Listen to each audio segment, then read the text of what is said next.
আসসালামু আলাইকুম, সকলকে আমন্ত্রণ আনন্দ টিভি সংবাদে। আপনাদের সঙ্গে আছি আমি ছ খন্দকার। করোনায় মৃত্যু নাকি পরিকল্পিত হত্যাকাণ্ড? হামলার শিকার হয়ে 22 দিন ধরে মৃত্যুর সাথে মরণপণ লড়াই করে মৃত্যু যন্ত্রণায় পরাজিত হয়ে জামালপুরের বকশীগঞ্জে মমিন মিয়ার মৃত্যু হয়, কিন্তু চিকিৎসাধীন অবস্থায় গুরুতর আহত অবস্থায় তার করোনা পজিটিভ হয়। জামালপুর থেকে ইয়ামিন মিয়ার পাঠানো ভিডিও চিত্রে ডেস্ক রিপোর্ট। গত 30 মে জমি সংক্রান্ত জের ধরে সহোদর বড় ভাই কালাম, আকরাম ও নিম আলীর সাথে কথা কাটাকাটির এক পর্যায়ে ভাতিজা শাহরিয়া বাবু ইট দিয়ে আঘাত করলে গুরুতর আহত হয় মমিন মিয়া। প্রথমে বকশীগঞ্জ স্বাস্থ্য কমপ্লেক্সে ভর্তি করা হলে অবস্থার অবনতি দেখে ময়মনসিংহ মেডিকেল কলেজ হাসপাতালে স্থানান্তর করা হয় মমিন মিয়াকে। মৃত্যুর বিষয়টি আলোচনায় চলে আসে যখন চিকিৎসাধীন অবস্থায় মমিন মিয়ার নমুনা সংগ্রহ করে করোনা পজিটিভ পাওয়া যায়, আর এলাকায় সৃষ্টি হয় ধূম্রজালের। ওরা ভাই ভাই জমিনের রাস্তা নিয়ে মারামারি বাজছে, মারামারির ক্ষেত্রে ওরা ইট দিয়ে ঢেলাঢেলি করতে এই মোমেনের মাথা মধ্যে আঘাত লাগছে। মোমেন অনেকদিন হাসপাতালে ভুগার পর মারা গেছে। আমার স্বামীর 4 ভাই, হেরা 3 ভাইয়ে ধরি আমার স্বামীকে মারছে। কালাম ভাই, তারপরে শাহরিয়া বাবু এনার ছেলে, তারপরে আকরাম ভাই, তারপরে নিমু ভাই।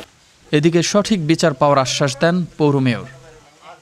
মেডিকেল রিপোর্ট দেখা যায় যে করোনা পজিটিভ আছে, যেহেতু নিজস্ব পারিবারিক এটা তারা আইনগত ব্যবস্থা নিতে পারে। এর জন্য আমার কাছে সহযোগিতা পেলে আমি সহযোগিতা করব। করোনায় মৃত্যু নাকি হত্যাকাণ্ড, এমন প্রশ্নের সমাধান চান এলাকাবাসী। প্রশাসনের নিকট সুষ্ঠু তদন্তের প্রত্যাশা এলাকার সচেতন মহলের। মোস্তফা কামাল তোহা, আনন্দ টিভি, ন্যাশনাল ডেস্ক। দেশে করোনা পরবর্তী খাদ্য সংকট মোকাবেলায় প্যানেলের নিয়োগের দাবিতে প্রেস ক্লাবের সামনে বুধবার সকালে মানববন্ধন ও সমাবেশ করেছে রংপুর উপসহকারী কৃষি কর্মকর্তারা। কৃষি সম্প্রসারণ অধিদপ্তরের উপসহকারী কৃষি কর্মকর্তা পদে 2018 সালে দক্ষ জনবল নিয়োগের বিজ্ঞপ্তি দিয়ে জেলা কোটা অনুসরণ না করেই নিয়োগ প্রক্রিয়ার কাজ শেষ করা হয় বলে অভিযোগ করেন মানববন্ধনের বক্তারা। বগুড়ার স্থানীয় একটি মিল ম্যানেজার মোস্তফা আল মামুনের ঝুলন্ত লাশ উদ্ধার করেছে পুলিশ। মঙ্গলবার সন্ধ্যায় শহরের চেলোপাড়ায় অবস্থিত মিলের 3য় তলায় একটি রেস্ট রুম থেকে তার লাশ উদ্ধার করা হয়। লাশটি উদ্ধার করে মর্গে পাঠানো হয়। এটি আত্মহত্যা হতে পারে বলে প্রাথমিকভাবে ধারণা করছে পুলিশ। বুধবার সকালে কক্সবাজারের উখিয়ার বালুখালীতে জমি জমা সংক্রান্ত বিরোধের জের ধরে অসহায় ফোরকান নামক এক ব্যক্তির বাড়ি ঘরে হামলা চালিয়েছে প্রতিপক্ষ জুলু ও সোনা মিয়ার ডাকাত বাহিনী। বাধা দিতে গেলে আরকান মিয়া, সাইফুল ইসলাম ও খালেদা বেগমকে ধারালো অস্ত্র দিয়ে কুপিয়ে গুরুতর জখম করা হয়। ঘটনাস্থল থেকে মুমূর্ষ অবস্থায় আহতদের উদ্ধার করে কক্সবাজার জেলার সদর হাসপাতালে ভর্তি করা হয়। ফেনীতে করোনার কিট সংকটের কারণে গত 6 দিন ধরে বন্ধ রয়েছে করোনা ভাইরাসের নমুনা সংগ্রহ। এছাড়া অক্সিজেন স্বল্পতা সহ বিভিন্ন সমস্যায় জর্জরিত ফেনী 250 শয্যা বিশিষ্ট জেনারেল হাসপাতালটি। সীমাহীন ভোগান্তি আর দুশ্চিন্তায় রয়েছেন নমুনা পরীক্ষা করতে আসা রোগীরা। ফেনী জেলা প্রতিনিধি জাফরুল্লাহর পাঠানো ভিডিও চিত্রে আরও জানাচ্ছেন মোস্তফা কামাল তোহা।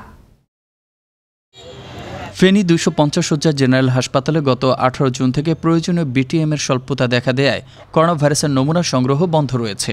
এর মধ্যে যোগ হয়েছে নোয়াখালী আব্দুল মালিক উকিল মেডিকেল কলেজের কিট স্বল্পতা। সেখানে কিট না থাকে করোনা ভাইরাস পরীক্ষা রয়েছে বন্ধ। নমুনা সংগ্রহের জন্য বিটিএম পেতে আরও 2-3 দিন সময় লাগতে পারে। আমাদের জেলা সদরে যদি একটা ল্যাব স্থাপন হওয়ার কথা, সেখানে কিট নেই, কিভাবে মানুষ জনগণ এই সদর হাসপাতালের আস্থা রাখবে?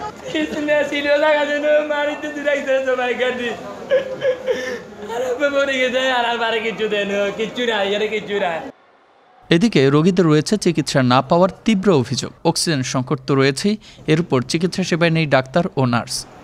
এমন সংকটের কথা স্বীকার করে নিলেন ফেনী 250 শয্যা জেনারেল হাসপাতালের তত্ত্বাবধায়ক ডাক্তার আবুল খায়ের মিয়াজি। আমরা বিটিএম এর জন্য চাহিদা প্রেরণ করেছি। চাহিদা যদি সহসা আমাদের এসে যায়, যদি সেই মোতাবেক আমরা বিটিএম পাই, তাহলে আমরা পূর্ণাঙ্গ পরীক্ষা আবার শুরু করব। এমন অবস্থায় প্রয়োজনীয় ব্যবস্থা গ্রহণ না করা হলে ফেনীতে করোনার বিরাজমান পরিস্থিতি হতে পারে আরও দীর্ঘ। তাই এই হাসপাতালটিকে সচল করতে সরকারের সংশ্লিষ্ট মহলের দ্রুত পদক্ষেপ নেওয়ার দাবি জানিয়েছেন ভুক্তভোগীরা। মোস্তফা কামাল তোহা, আনন্দ টিভি, ন্যাশনাল ডেস্ক। মঙ্গলবার বিকেলে লালমনিরহাট শহরের ড্রাইভারপাড়া এলাকায় এক বাসায় অভিযান চালিয়ে বিপুল পরিমাণ সরকারি ওষুধ ও মেডিকেল সরঞ্জামাদি উদ্ধার করেছে লালমনিরহাট সদর থানা পুলিশ।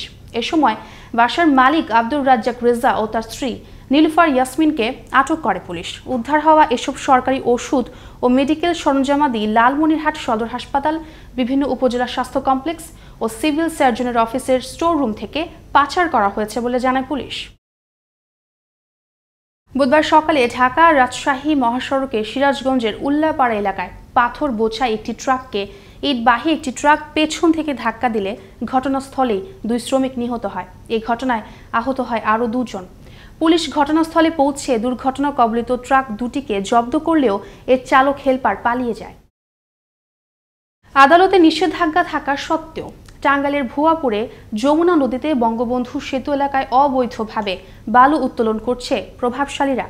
এদের রাজনৈতিক পরিচয় ও প্রভাব থাকায় প্রতিবাদ করতে সাহস পাচ্ছে না স্থানীয়রা। ইতিমধ্যে ভুয়াপুর উপজেলা সহকারী কমিশনার আসলাম হুসাইন অভিযান পরিচালনা করে ভ্রাম্যমাণ আদালতের মাধ্যমে 2 বালু ব্যবসায়ীকে 6 মাসে বিনাশ্রম কারাদণ্ড প্রদান করলেও বন্ধ হয়নি বালু উত্তোলন।